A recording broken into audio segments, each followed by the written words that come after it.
Hey everybody, welcome to Searching and Fearless, Curious Crane Tarot, kind of whatever. All right, so I'm here to talk about the fixed yin earth sign Taurus and what past life qualities can kind of bleed into this life and really make them display the behaviors that they do, for better or for worse. So I'm going to put a few keywords in here. Survival, fertility, poverty, starvation, shutdown, suppressed emotions, patience, self-esteem, urges. Okay, so this natural archetype is going to be talking about the planet of Venus, the planet of beauty and love and creativity and all that good stuff, inward. Okay, so that's why a lot of them seem to be self-sustaining or very self-oriented, is because the planet of Venus is inwards in this sign. So it's all about what we gain, our senses, how we indulge in things, how we indulge in the world. Whereas Libra, the polarity of Taurus, is going to be about how we do that with a partner. Okay, so I'm gonna look at my notes really quick. The Aries force takes root in Taurus, okay? And so once it takes root in Taurus, it comes up from the ground and starts to create the seed and plant and create abundance in this life, right? So it's the Eros that's within ourselves, okay? It's that drive, it's that passion, it's for ourselves, right? The senses are stimulated and they often have tendencies to shut down to survive. And this is due to past lives where they had to emotionally let go of something in order to survive.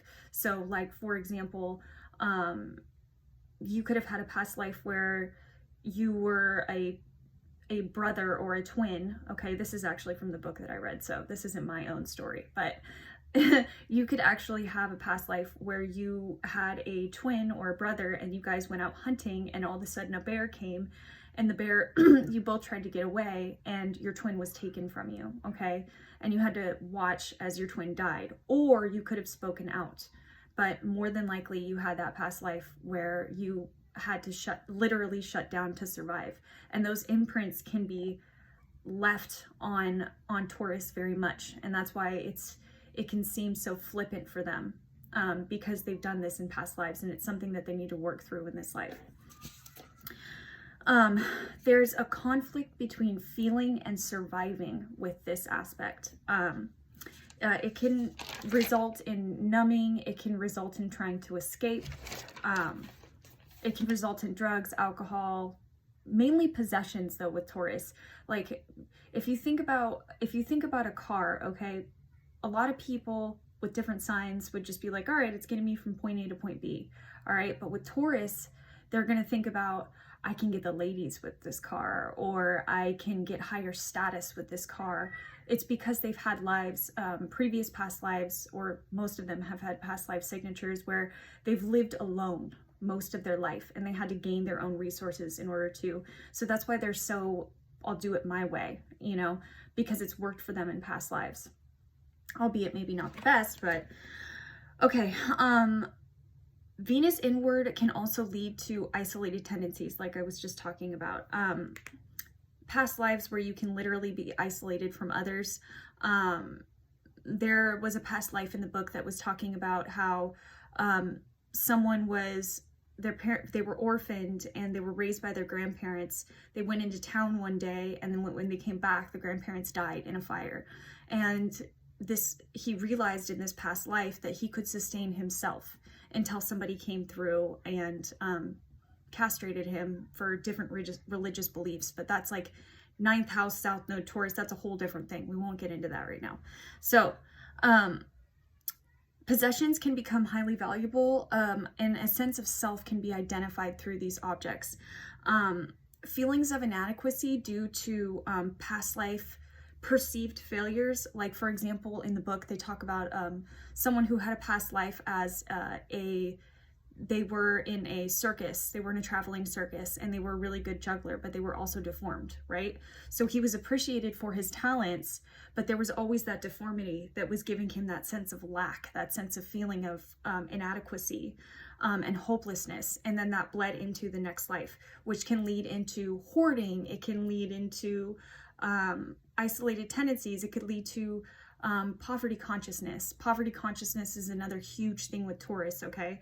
A lot of people in past lives that have Taurus, big Taurus placements, or Taurus on the South Node or North Node, have dealt with lives where they were in strict patriarchy, and in order to gain independence as a woman, if they were a woman in that past life, they had to go towards prostitution or playing the man's game. Like Mae West would be a perfect example of like someone who learned how to take on that role and sustain for herself throughout her life. I think even throughout her life, she got married like maybe once and never. That's like classic Taurus. I don't know exactly if she has Taurus placements, but I'm definitely going to check after this video because I want to know. Okay, so a displaced sense of value can also lead to hoarding and having memories towards things, having memories towards the past and affinity for the past. That's why they get so stuck in their ways, because this is a fixed earth sign. It's also the first earth sign. So really they say Taurus is ruled by Venus, but it also gets its sustenance from the earth. That's why a lot of Taurus placements really appreciate the outdoors, and I'm talking about like people who really fulfill the Taurus archetype, not, you know, people that are struggling with the underbelly of it still. But yeah, with past lives, let's see, feelings of inadequacy, values, yeah, the feelings of inadequacy to not fulfill one's own needs in life can also be very, very damaging to someone with the Taurus placement. And they're constantly going to be having that in their head.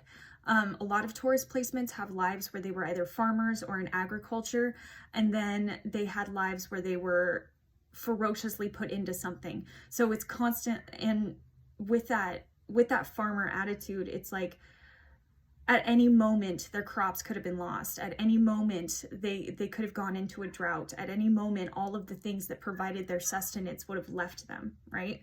So yeah, with past life signatures like that, you know, you're obviously going to have a little bit of issues because you've had everything taken away from you for one reason or another.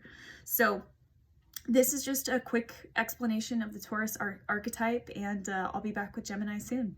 Bye guys.